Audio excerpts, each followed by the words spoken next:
Have you ever hit a moment where you were sure you were finished, and then a hand appeared out of nowhere?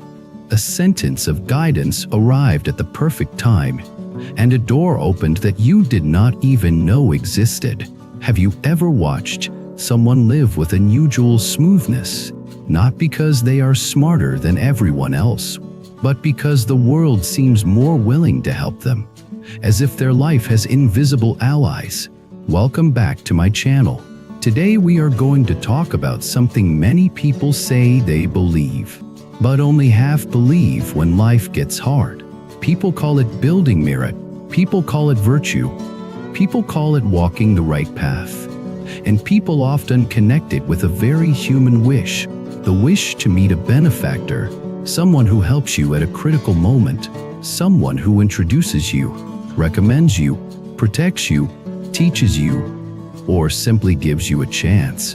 But here is the tension. Some people do kind things and still suffer. Some people calculate every step and still seem to do fine for a while. Some people try to be good and feel like nobody notices. Then they ask, does merit even work? Is this just warm talk? I do not want to give you warm talk.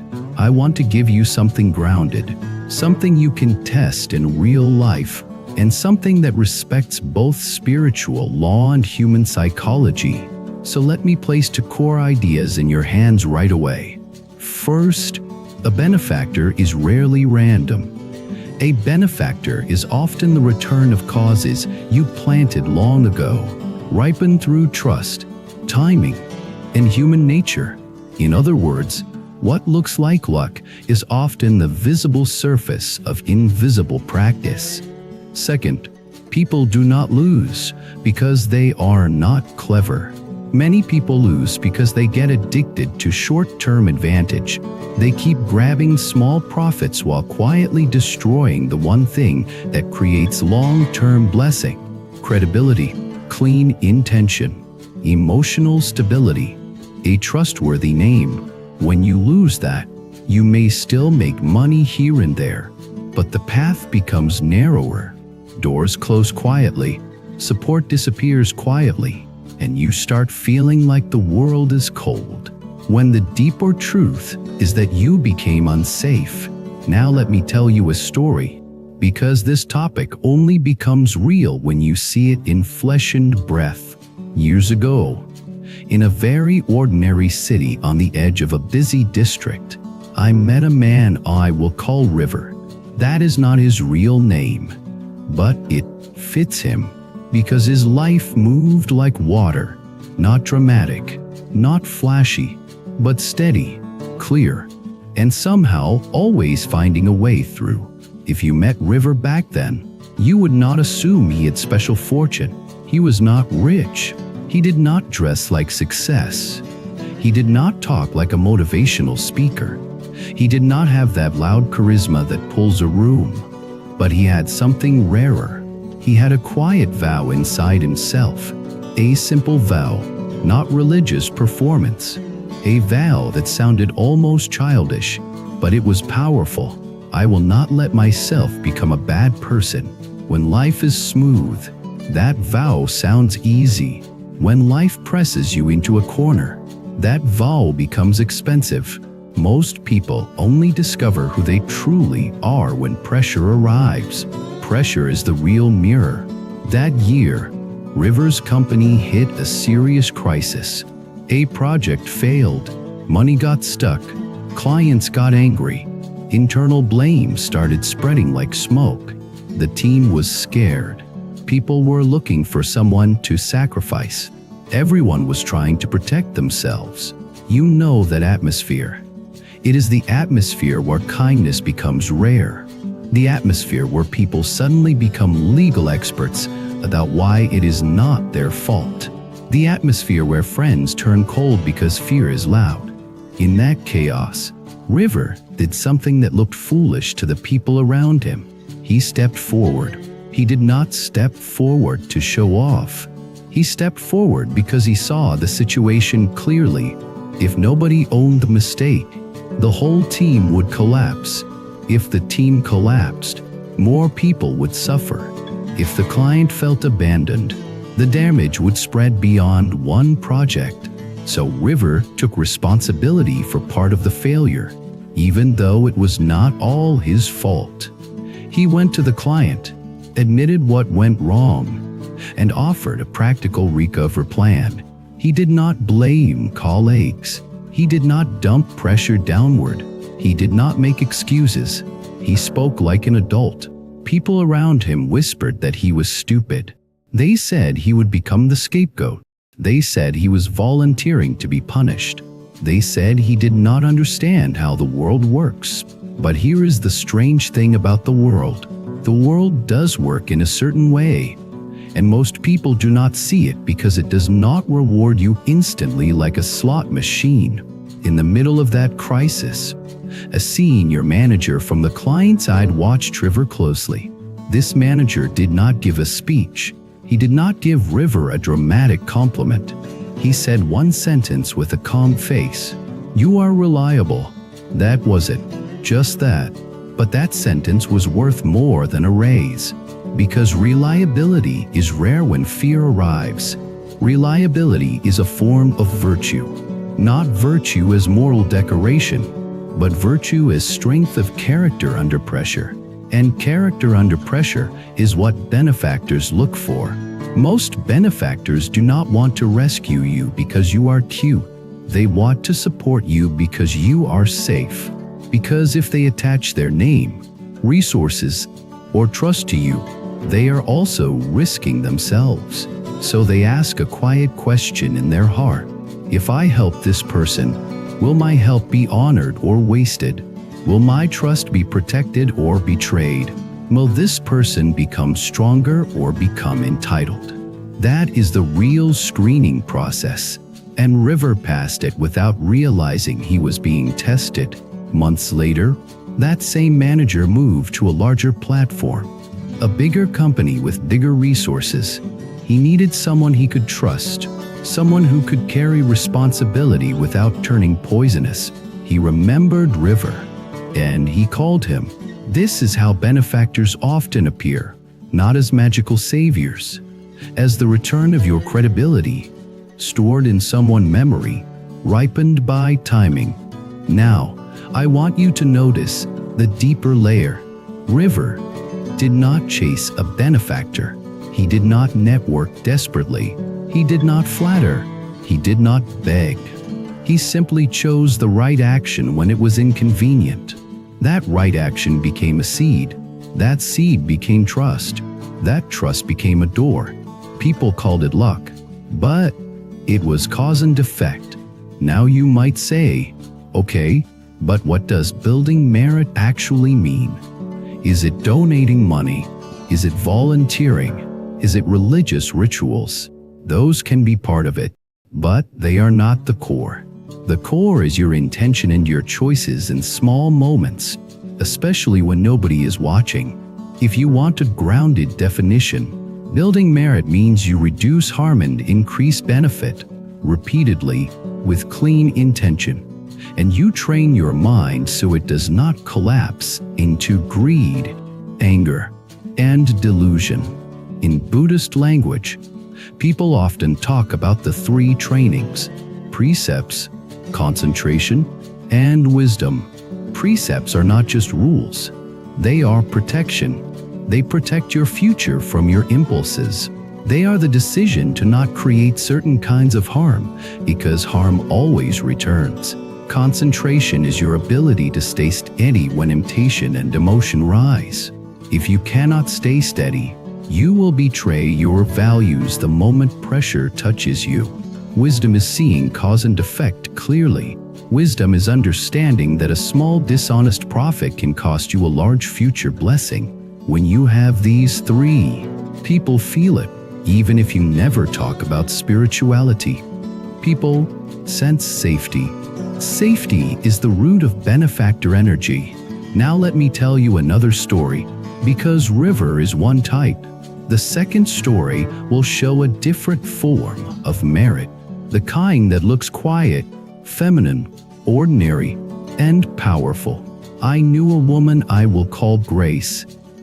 Grace had a tough, early life. No dramatic movie story, just long years of responsibility. Kids, elder care, work stress, tight budget, little rest. Many people in that situation become bitter. Grace did not become bitter. She was not naive. She was not a people pleaser. She had boundaries. But she had a habit. When she had the capacity to make life easier for someone, she did it, not as a trade, not as a performance, as a natural expression of kindness with dignity. Then a layoff wave hit her company. Fear again. Politics again. People running for survival. People pushing each other down quietly. Grace did something simple. She organized her work clearly, cleaned up documentation, and helped her teammates so the team would not drown. She did not do it to be seen. She did it because she could not tolerate chaos harming others. When leadership reviewed who to keep, a senior person said a sentence in a meeting: "Do not cut Grace. She is reliable." Again, that word, reliable. You might think the world rewards talent most. Talent matters, yes, but in real life, long-term support goes to credibility. Talent gets you into the room. Credibility keeps you there. Grace kept her job. But more than that, something else happened over time. Grace did not become a millionaire. That is not the point of this story, but she kept needing help at critical moments. A friend recommended her for a better role. A parent at her child's school gave her a useful tip. A neighbor helped in an emergency. A co-worker protected her reputation when rumors started. If you only watch the surface, you would say she is lucky, but under the surface, she had been planting something for years. Not only favors, atmosphere. A network of goodwill built through consistent decency. In a spiritual sense, you could call it good karma. In a social sense, you could call it trust capital. Different words, same reality. Now here is a crucial point, because many people misunderstand kindness. They say, "I am kind. Why does nobody help me?" Sometimes what they call kindness is actually softness without wisdom. Softness without wisdom attracts exploitation. Exploitation drains you. Then you feel resentful. Resentment leaks into your energy. People feel it and step back. Then you feel even more alone. True merit building includes boundaries. It includes discernment. It includes dignity. It is not kneeling so the world will like you. It is standing upright with a clean heart. That is why in this path, kindness must be married to wisdom. Compassion without wisdom becomes self-destruction. Wisdom without compassion becomes cold calculation. The middle way is compassion with wisdom. That combination is rare. That combination attracts benefactors, because benefactors look for people who can hold responsibility. People who will not become greedy when resources arrive. People who will not become arrogant when attention arrives. People who will not betray trust when temptation arrives. Now, I want to talk about the other side. The people who calculate too much. Because this is where the title becomes sharp. Why do some people become poor from calculating too much? Because they keep doing short-term trades that poison long-term relationships. They always ask, "What can I get?" They always ask, "How can I win?" They always ask, "How can I take a little more without being seen?" At first, this can look like intelligence. They may even get ahead for a while. They may profit. They may gain status. But here is what happens quietly. People stop feeling safe. People smile but keep distance. People share less. People recommend less. People stop inviting them into bigger games, because bigger games run on trust. And when your reputation becomes, "This person always calculates," You get locked out of the rooms where real blessings circulate, so you keep hustling small. That is why life becomes narrow. And when life becomes narrow, you feel like you must calculate even more to survive. Then the cycle tightens. This is not mystical punishment. It is human nature. It is cause and effect. Now, let me take you into a very practical example, because sometimes people only believe this when it touches money. Imagine you are collaborating with someone on a business deal. There are moments where you could take a small advantage, a slightly unfair split, a hidden fee, a little trick in the contract. You think it is harmless because it is small. You think nobody will notice, but people often notice in subtle ways. Even if they cannot prove it, they feel something. They feel you are not clean. Once someone feels that, they cannot relax around you. And if they cannot relax, they will not bring you bigger opportunities. So you gained a small profit and lost a large future. That is why wisdom teaches you to look beyond the immediate fruit. Merit is not just moral. Merit is strategic in the deepest sense. It is long-term intelligence.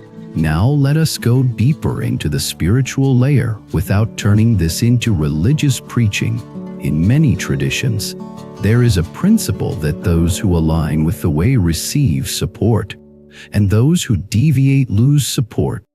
A classical thinker like Menaeus described it in a way that many people summarize as, those who follow the way get more help, those who lose the way get less help. People often treat that like political philosophy, but it is also personal destiny, because the way is not a slogan. The way is how you treat people when you have power, how you speak when you are angry, how you handle money when nobody is watching, how you behave when you think you can get away with it. When you align with the way, people trust you more. When people trust you more, you receive support. That support is not always money. Sometimes it is information. Sometimes it is protection. Sometimes it is patience. Sometimes it is a warning. Sometimes it is a door you did not even know existed. That is benefactor energy. Now, I want to bring in a hard truth, because it protects you from spiritual fantasy. Building merit does not guarantee instant wealth. It does not guarantee you will never suffer. It does not guarantee the world will clap. What it does guarantee is something deeper. It makes it less likely you will reach a dead end. It makes it more likely you will find a path through storms. It makes it more likely your heart stays steady even when life shakes. And that steadiness is itself a blessing. Many people chase money but lose peace. Many people chase status but lose dignity. Many people chase quick fortune but lose their own center. If merit building gives you a stable center, that is already a form of wealth. And from that center, many outer blessings become possible. Now let me say something even deeper, because this part protects you from wanting a benefactor for the wrong reason. Many people say they want a benefactor, but what they really want is to be saved. They want someone to rescue them without them changing. They want a shortcut around responsibility. They want comfort, not transformation. But the law of cause and effect is not designed to reward avoidance. The law is designed to reward growth. So here is a quiet principle. You save yourself first, then help arrives. You walk the right path first, then doors open. You become the kind of person who can hold help, then help appears. This is why some people receive a huge opportunity and still collapse. They were not ready. Their mind was not trained. Their character was not stable. So the gift became a test, and the test exposed weakness. In Buddhist language, you could say, blessings must match virtue. If virtue is thin, blessings cannot stay. They become disasters. This is why you see people suddenly get money and lose it fast. People suddenly get fame and ruin their life. People suddenly get promoted and crash. It is not only bad luck. Often it is inner capacity not matching outer power. So if you want real fortune, do not only pray for doors to open, train yourself to be worthy of open doors. That is merit.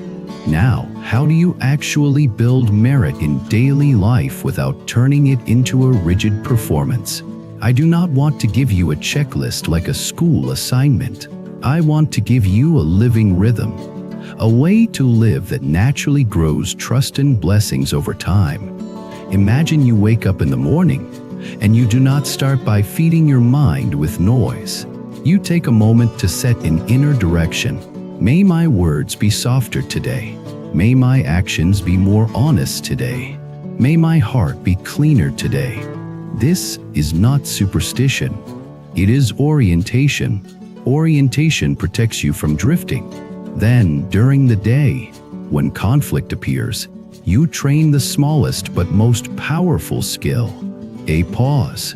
3 seconds. In those 3 seconds, you ask yourself a question that protects your karma. Do I want to win? Or do I want to do what is right? Winning feels good in the moment, but it often plants future poison. Doing what is right sometimes costs you in the moment, but it plants future support. This is why small choices are not small. Small choices are seeds. Then when money appears, you train a different question. Is taking a little more worth the cost to my name? Most people only see money as profit. They do not see the hidden cost. The cost is safety. When you take unfair advantage, you become less safe to others. When you become less safe, trust collapses. When trust collapses, doors close. So you stop doing short-sighted trades, not because you are a saint, because you are wise. At night, you do a gentle review, not as self-punishment, as cultivation. Did I make someone feel safer today? Did I make someone feel more burdened because of me today? Did I speak in a way that created harm today? Did I speak in a way that created peace today? Again, you do not do this to hate yourself. You do it to wake up. Waking up is the path. Now here is a part that many people ignore, and it is the hidden reason their merit leaks away. The hardest part is not doing one good thing. The hardest part is consistently not doing harmful things. Many people donate money but keep a cruel tongue. Many people help others publicly but stab people privately. Many people do charity but gossip. Many people talk about spirituality but keep cheating in small places. This is like pouring clean water into a bucket with holes. It will never fill. The practice is to patch the holes. In Buddhist language, you could call it repairing speech karma, repairing greed, repairing habitual anger, repairing selfishness. In everyday language, it means cleaning your life. When your life is cleaner, people can relax around you. When people relax around you, help becomes natural. Now, I want to share something personal, because stories become more believable when they touch real experience. There was a time when I felt life was not going well. I was working, I was trying, and still things felt blocked. I told myself I was unlucky. Then slowly, painfully, I started noticing something.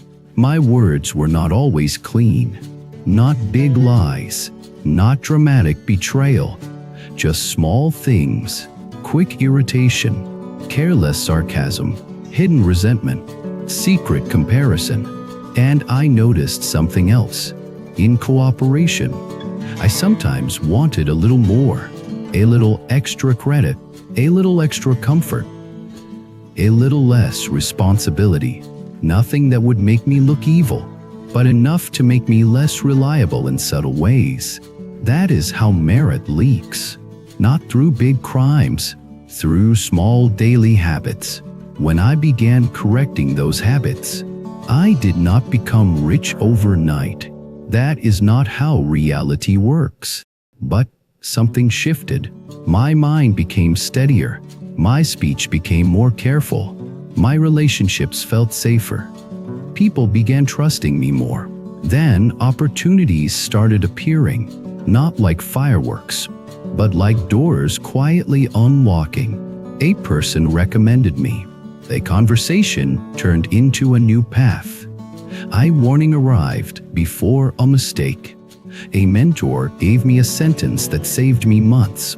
That is how benefactors often come, not as a hero on a stage, as a person who appears at the right time because your inner path made you visible to support. Now, let me be clear, because this is important for anyone in a low point. If you are struggling right now, tired, disappointed, feeling unseen, you do not need to chase big miracles. You do not need to force a sudden reversal. Start by protecting your character. Start by keeping your heart clean. Start by doing the next right thing, not because it guarantees immediate reward, but because it keeps you from collapsing into bitterness. Bitterness is the fastest way to repel help. When you are bitter, your voice becomes sharp. When your voice becomes sharp, people feel blamed. When people feel blamed, they keep distance. Then you feel even more alone. So the first rescue is your own clarity. The first benefactor is your own awakening. Awakening means you see what you are planting. Then you begin planting better. And when you begin planting better, help often arrives in small forms first. A sentence, a tip, a chance, a person who introduces you, a person who gives you one honest feedback, a person who offers you a small bridge. Do not despise small help. Small help is how the path opens. Now, I want to give you a final image to carry, because images stick in the mind like seeds. Imagine your destiny as a bridge. You are on one side and you want to reach the other side. A life with more stability, more peace, more open doors. A benefactor is like someone holding a lamp on that bridge, showing you where to step. But the lamp does not appear because you demand it. The lamp appears because you started walking the right direction. When someone sees you walking with sincerity, they are more willing to light the way. When someone sees you walking with greed, they step away because they do not want to be burned. This is not magic. This is human nature. This is karma in social clothing. Now we are close to the end, so let me speak directly to the part of you that still doubts. You might say, I know someone who lies and still wins. Yes, for a while. Seeds have timing. You might say, I know someone who is kind and still suffers. Yes, sometimes they are paying old debts while planting new causes.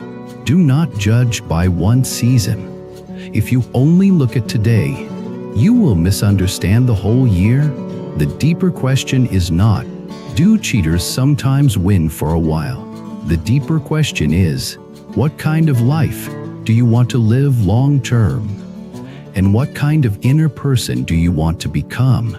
Because even if a dishonest person gains money, their heart often becomes restless.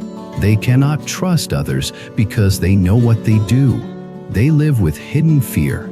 They keep scanning for betrayal. That is not real success. And a person who builds merit may face storms, but they are more likely to keep their dignity, keep their relationships, keep their inner stability. That stability becomes a shelter when the world turns cold. That is blessing. Now I want to leave you with one last practical truth. If you want benefactors, stop asking how to find them. Start asking how to become the kind of person benefactors want to help. Reliable, honest, steady, not greedy, not cruel, not chaotic.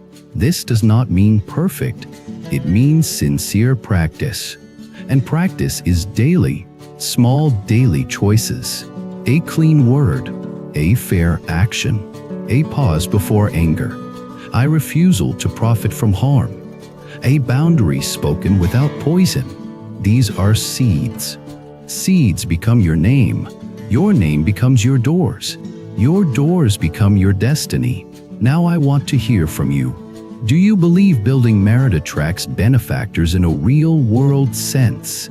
Have you ever had a moment where someone helped you at the exact time you needed it, and later you realized it was connected to how you had been living? Or have you ever calculated too much, grabbed short-term advantages, and later watched doors close quietly? Share your story in the comments. Someone reading might recognize their own life and finally feel hope. If you want more long-form videos that blend practical reality with awakening, cause and effect, compassion, and daily cultivation, please subscribe, like, and leave a comment so more people can find this channel. And if you want to support the deeper work and keep these long videos coming, consider joining the membership. Your support helps build a steady space where we can keep walking the path together. There are moments when you see something and your heart simply whispers, "This one is meant for me." Bracelet carries more than beads. It carries intention, protection, and quiet strength. Something to guide your thoughts and keep your spirit steady. If you felt that gentle pull toward any of the bracelets shown, the purchase link is waiting in the description, and the full collection is displayed on our channel store. Follow your intuition. It rarely leads you wrong.